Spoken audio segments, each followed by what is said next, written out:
Warning, the stories you're about to hear are detailed accounts of shenanigans, pranks, and some mistakes that are meant to replicate the sort of discussions that veterans have when they reunite over a cold beverage and do not depict the professional daily actions of the military at large. We hope to make you laugh, but not to disrespect our proud men and women in uniform. Listener discretion is advised.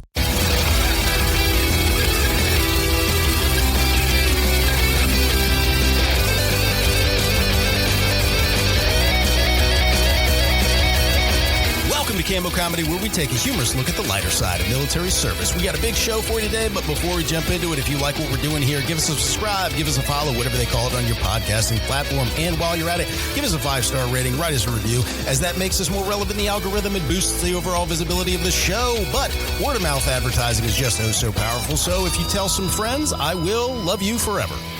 Okay, let's jump into the show. I am your host, Aaron Wolf. Just as a friendly reminder to the audience, we put out a new show every single Monday, so make sure you give that notification bell a nice tap. Give it a nice tap so you don't miss a show. Also, we are doing laughter therapy here on the show. We got a lot of military members who struggle with everyday life after service, and we're just here to share a laugh and remember the good times. Also, if you like what we're doing here, you want to keep us rolling, don't be shy about sending in your stories. Hey, make sure you send your military friends a text. That'll go a long way. Yes. Joining me today is the man who holds his beehole while he sleeps because it makes him feel safe. Call sign Ron. Ron, thanks for being on the show today, man. It is a pleasure. I have long dreamed of this occasion. Hell yeah. He's happy to be here, too. Yeah, we're glad that you let your beehole go for long enough to be on the show. Mm-hmm. That was the pleasure. Also joining us today is the man whose gas station dick pills gave him an erection so big it resulted in an emergency room visit. Call sign Footloose. Footloose, thanks for being on the show today, man. I think duration is more the key, not the size, we'll say. You know. Well, if it gives you stretch marks, you might be in some kind of pain. I mean, stretch marks on 3 inches is still not all that impressive. Hell yeah, man. Okay, we will go ahead and address the elephant in the room. Call sign Cheeks could not make it today. He was busy throwing dildos on a court of a WNBA game. So it's really the elephant not in the room. Yeah, don't throw dildos on the court of a WNBA game. You know, the third one just got caught, too. Get the fuck out of here. Are you serious? Yeah, they had more bets on what color the dildo was going to be and when it was going to happen than the actual game itself. I mean, I can see that. Yeah. They instituted the no bag policy, and somebody still managed to smuggle one in and throw it out. I wonder where they smuggled that one in. But yeah, Cheeks is swashbuckling at a WNBA game with a humongous dildo, so he couldn't be here. I mean, along those lines, should we address this is the infamous Ron that we've told stories about? In the flesh, literally. Literally. I wish you guys could see what he's wearing. He's doing the show nude right now. It's not too much of an exaggeration. Yeah. If you pictured what Ron would be wearing his first time on the show, you'd be exactly right. You would not be disappointed. Well, it might be a little more dressed than you would think, based on the stories. He's actually more dressed up than you might imagine. We're happy to have you on the show, Ron. Well, I'm happy sign to be Ron. I've been looking forward to this for just such an occasion to pull He's wearing this out. basically the equivalent of a PT belt with suspenders. Strategically placed over his Johnson. Yes. We love every inch of it. You know what I mean? Oh, boy. All right, you guys ready for my first story? Hell yeah. Bring it. So we got ourselves an Army story, and this story actually takes place during pre-mobilization training. Now, for those of you in the audience who might not know, pre-mobilization training is just a specialized kind of training where military members will just go over whatever skills that are necessary for the real-world mission that they've been tasked with, okay? All right. Now, this story actually takes place at Fort Bliss, Texas. Also, for those of you in the audience who might not know, Fort Bliss, Texas is right on the border of Mexico. So we call it North Mexico.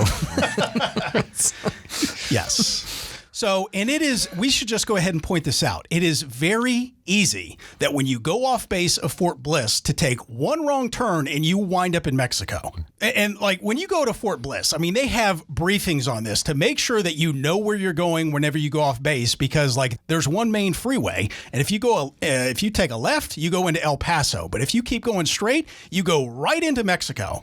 And there's no signs, there's no barriers or any of that kind of shit. So it is very easy to make this mistake. And obviously the U.S. military does not want their GIs just going into foreign countries when they don't have any business being in there, right? So we've got three main characters here. We're going to call them Spencer, Smith, and Old Sidebottom, okay? Old Sidebottom? Yes, it's a proper last name. Go look it up, bitch. Typical American name. Old Sidebottom. I think it's English, but whatever. Sounds like a pirate. Well, it's holding a little baby. Oh, this is my Old Sidebottom. Well, in this story, Old Sidebottom happens to be what they call a squad leader, okay? Now, it is also important to note that Spencer is the supervisor of all of the squad leaders. So one day, Old Sidebottom and three other squad leaders decide that they wanted to just head off base and go grab some Whataburger, bring it back to base, and eat. Right? So the four guys just kind of talk amongst themselves. They check out a van and then they go and head off base.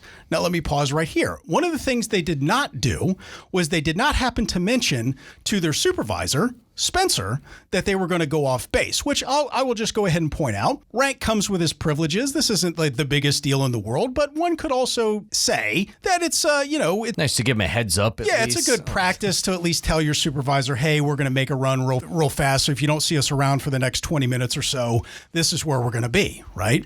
So Old Sidebottom and the three other squad leaders are off base. They're in this van and they're heading to go get some Whataburger. When all of a sudden, they receive a text on a big leadership group chat from their supervisor, Spencer. And it says, where in the fuck are you guys? Right? That's about what I would expect to come from that text. Yeah. Well, I don't know what happened, but Old Sidebottom got like a wild hair across his ass, and he decided that he just wanted to have fun with his supervisor. So he responds back and says, I'm not really sure. I think we crossed the border.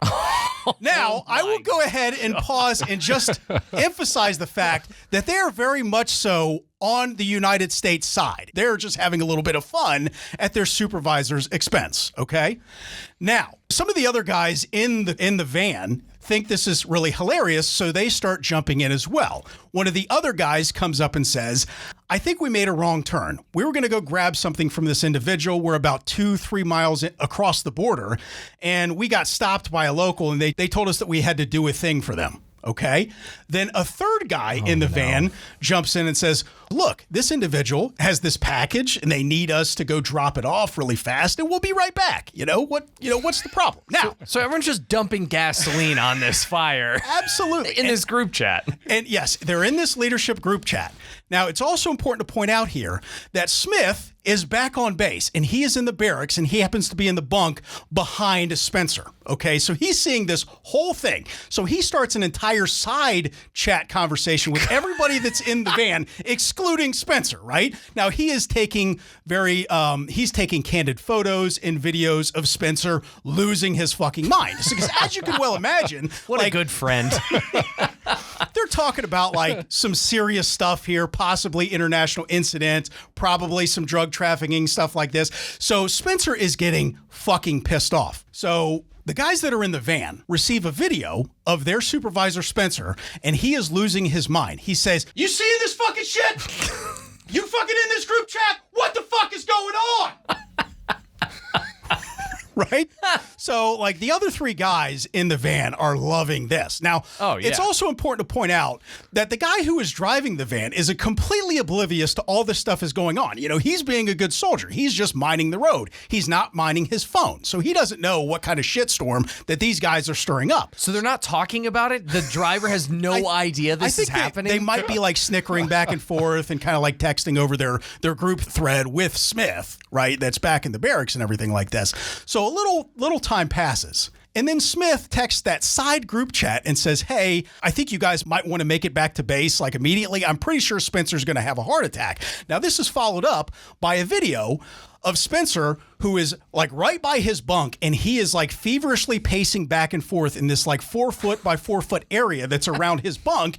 And he is saying, I'm going to kill all these fucking people. I don't know how they made it to fucking Mexico. I don't know how they're moving packages for other people. What the fuck?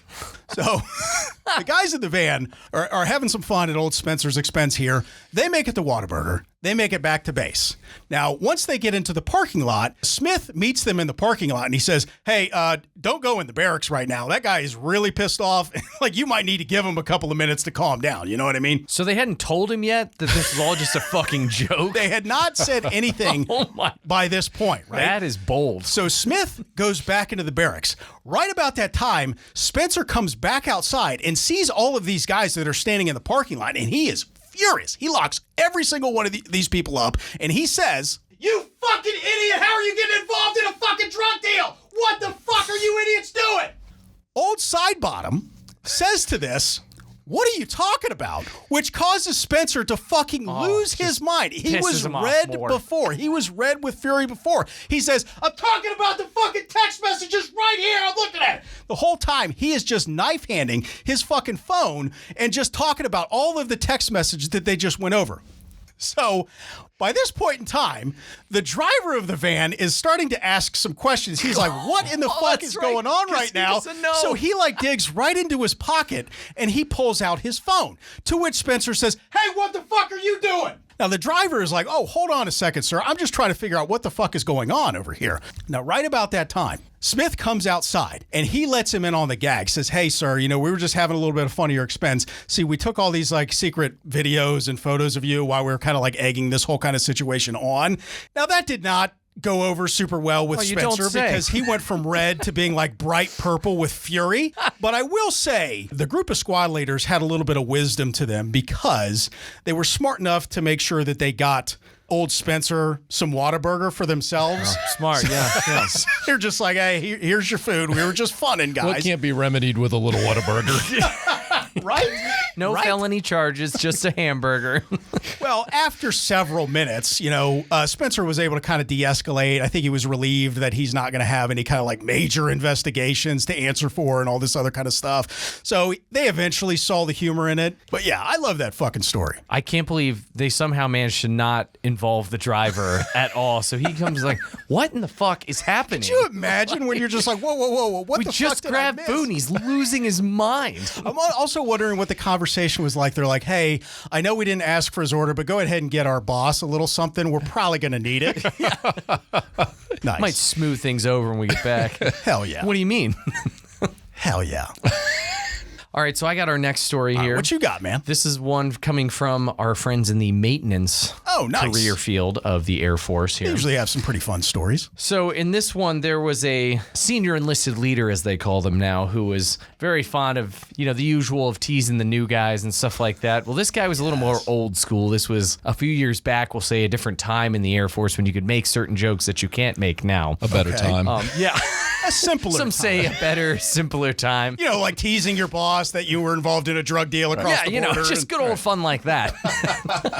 Well, this one, so he'd see the new guy, and the new guy would come into his office and talk, and it'd be in a group setting. It wasn't like a one-on-one or anything, but, you know, a couple of maintenance guys sitting around, and they're introducing the new guy, and so the chief, whoever it was, senior or whoever, would look at him and just kind of shake his head and just kind of ask him a couple probing questions about who he is and what he does and stuff. But then he'd just kind of have a quizzical look on his face and lean to one side. And then he'd just like slowly take out a tape measure, and he'd look down at the tape measure, and he would slowly just inch by inch start extending this tape measure from where he's standing to where the kid is sitting in the chair across from him. Okay. No explanation, just very thoughtfully, slowly extending this tape measure until it's getting closer and closer and closer to this airman, until it's literally like up to his face, and he's like almost having to like bat it away. He's like kind of leaning back a little bit, and it finally stops, and the guy looks down and he's just like, huh, look at that. You're about 37 inches away from being a cocksucker. Nobody he had any idea why he was extending this Do we know if he was correcting for his own size? Right. You know what I mean? Because he might be giving away quite a bit of information here. 34 inches if I get a boner. If I get a gas station boner pill, yeah. Nice. By the way, great helpful hint. Always keep a ruler in your desk at work. Take a Sharpie, make a little notch, a little line around the 9 or 10 inch mark. And then that way, if you die, as people are going through your stuff, they're going to think that you had an enormous penis. Want to label it? Hell yeah. Good for him. We'll be right back with more Cammo Comedy after a quick word from our sponsor. Stay tuned. With Just the Tip Tactical, Just the Tip has never felt so good. Their top-notch muzzle brakes tame your rifle's recoil, keeping you locked on target and grinning like you just hit the bullseye in more ways than one. Say goodbye to kick and hello to faster follow-up shots. Check them out today at justthetiptactical.com. That's justthetiptactical.com.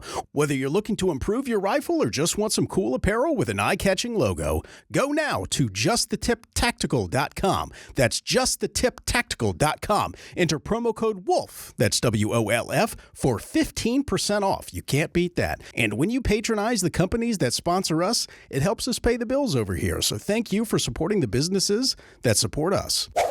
Patriot Mobile. If you haven't made the switch yet, then what are you waiting for? For years, Patriot Mobile has stood on the principle that freedom is worth fighting for. These guys are legit and staunchly pro-military. Patriot Mobile supports all kinds of pro-military causes to include Warrior Rising, Folds of Honor, Boot Campaign, Tunnel to Towers, Soldier Strong, and Carry the Load. So don't support those big companies that don't got your back. Make the switch to Patriot Mobile today. Now, I know what you're thinking. Aaron, I like my coverage, and I don't want to drive to a shop and go through the hassle of switching my service. Well, good news. Patriot Mobile has better coverage because it's one of the only providers that can give you coverage on any of the 3 major networks. And it's not a hassle to sign up. Just call their U.S.-based customer service line at 972-PATRIOT. That's 972-728-7468. Or just click the link in the description and sign up. It usually only takes about 15 minutes using an eSIM, and you don't have to drive anywhere. Now, if you're locked into a contract, not to worry, because Patriot Mobile has a buyout program of up to $500 per device. So call today, 972-PATRIOT. That's 972-728-7468. Or just click the link in the description and make sure you use the promo code WOLF, that's WOLF, for 1 free month of service. Okay, let's get back into the show.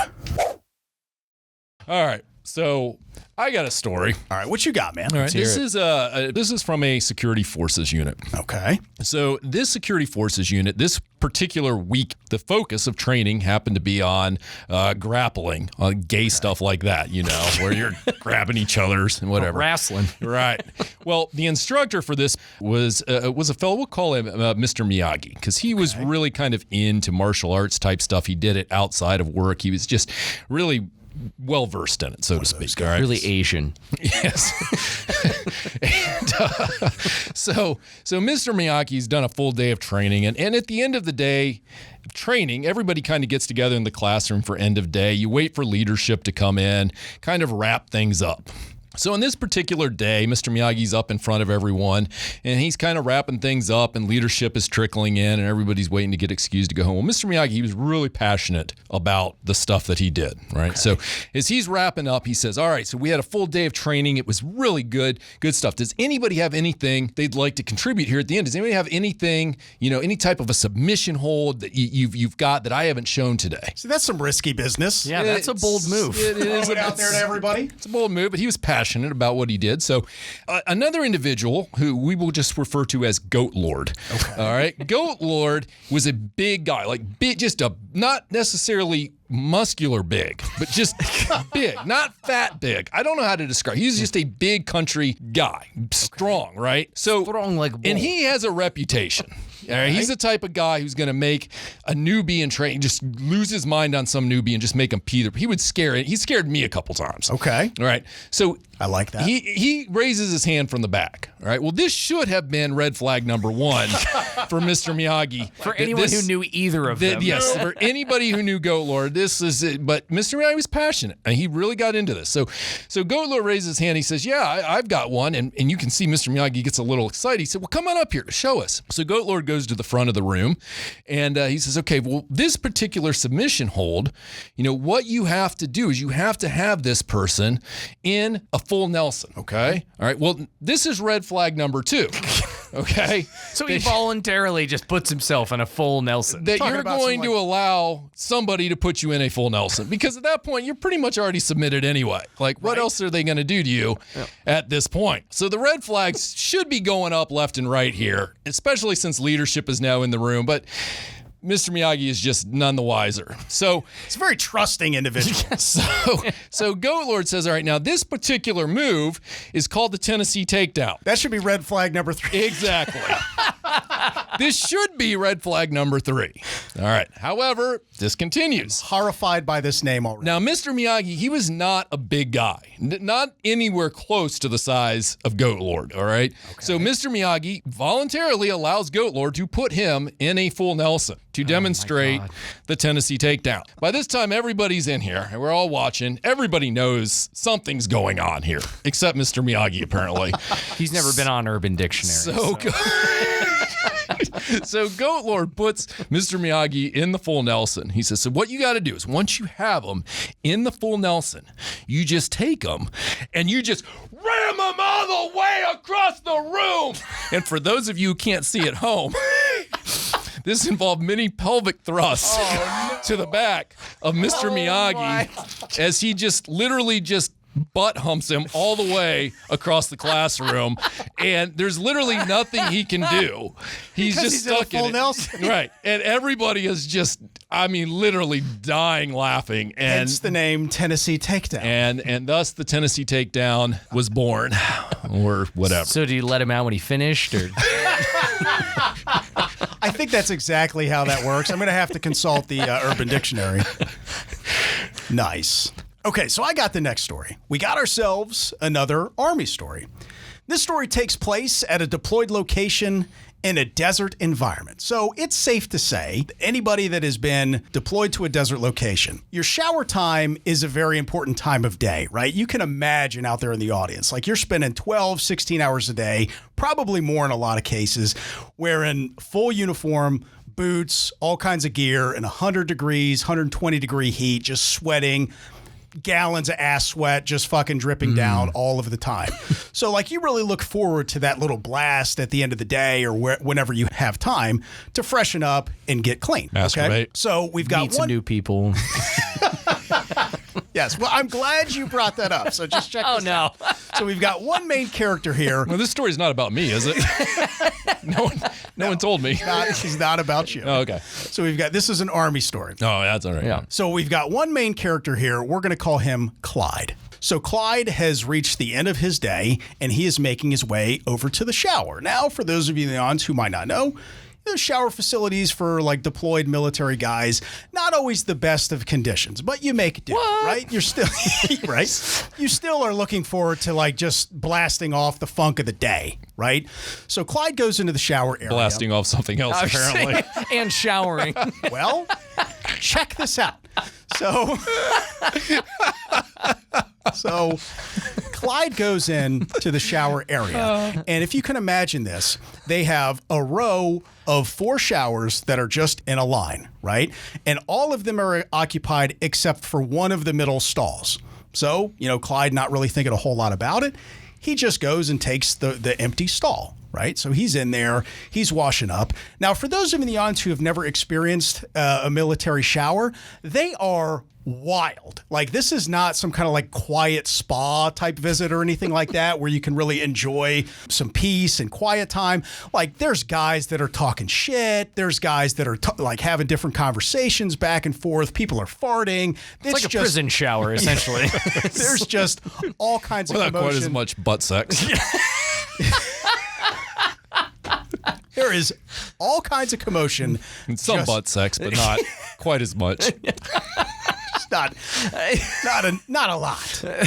Well, these guys are carrying on and they're having a good conversation. There's some good back and forth. People are talking shit. When all of a sudden they just hear, and all of a sudden, right after they start hearing this, the conversation comes to a dead stop and they just hear And then just immediately, like that sound stops immediately. And then somebody finally breaks the silence and says, does somebody got a pocket pussy in here? And then another guy yells out, yeah.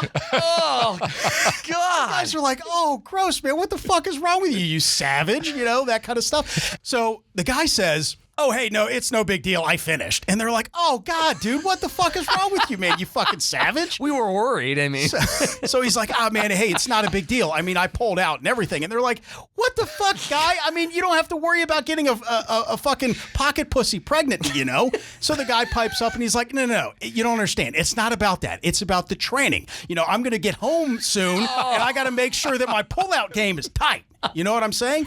I thought he was going to say, no, don't worry. It's not mine. Just borrowing it from a That's friend. why I got to pull out. It would be disrespectful. Well, so I guess that's better. it's so much worse. So then they ask, where did you shoot this? And he's just like, I just shot it on the ground. That's why they call them drain babies. Yeah, this is where our friend Clyde over here looks down and happens to realize that he has the one drain that's dedicated for all 4 rows of this, all 4 showers in this facility. And then he sees this big loogie of fucking hot jizz that's just like screaming down toward his fucking drain. And he's like, what the fuck, man? What? You couldn't have fucking like come inside of the thing and then rinsed out in the sink? Like you had to shoot it on the fucking ground? And yes, this guy pissed a lot of people off with this.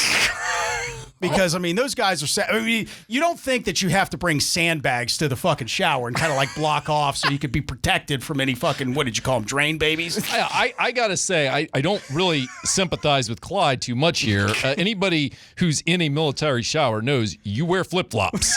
Like, regardless of whether dudes are jizzing on the shower floor next to you, like, I don't even want to know what's on those floors. I think he actually had...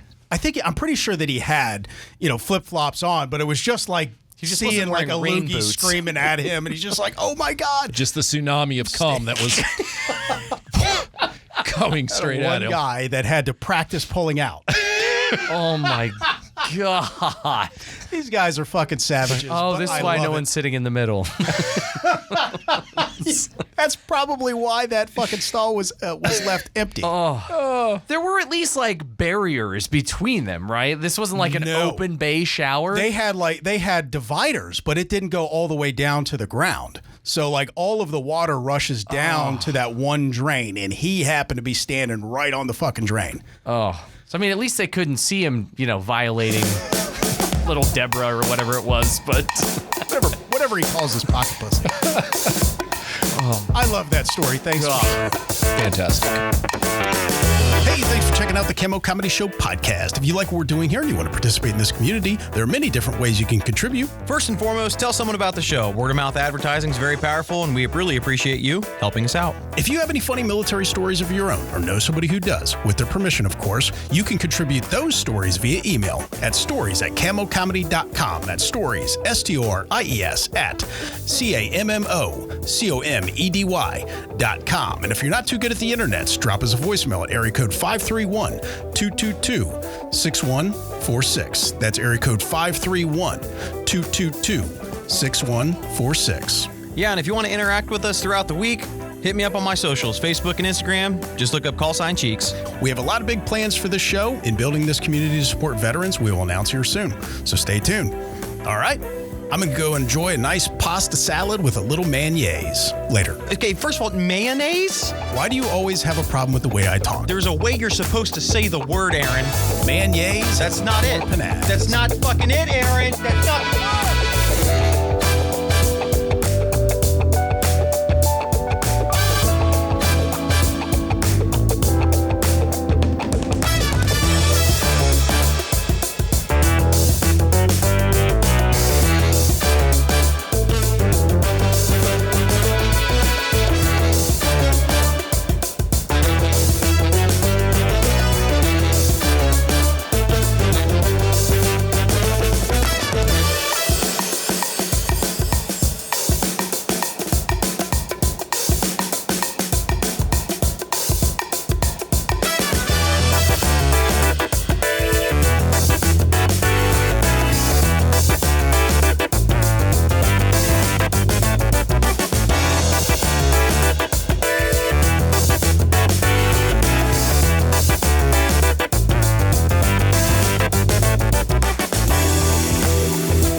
You want to get a little bit closer to the mic.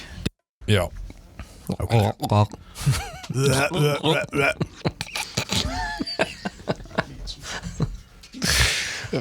That'll go in the B-roll at the end. Just Did you say the bee-hole? the B-roll B-hole. And he's just like, hey, man, it's not a big deal. I pulled out. And they were like, wait, or hold on a second. I fucked it up. Let me go back.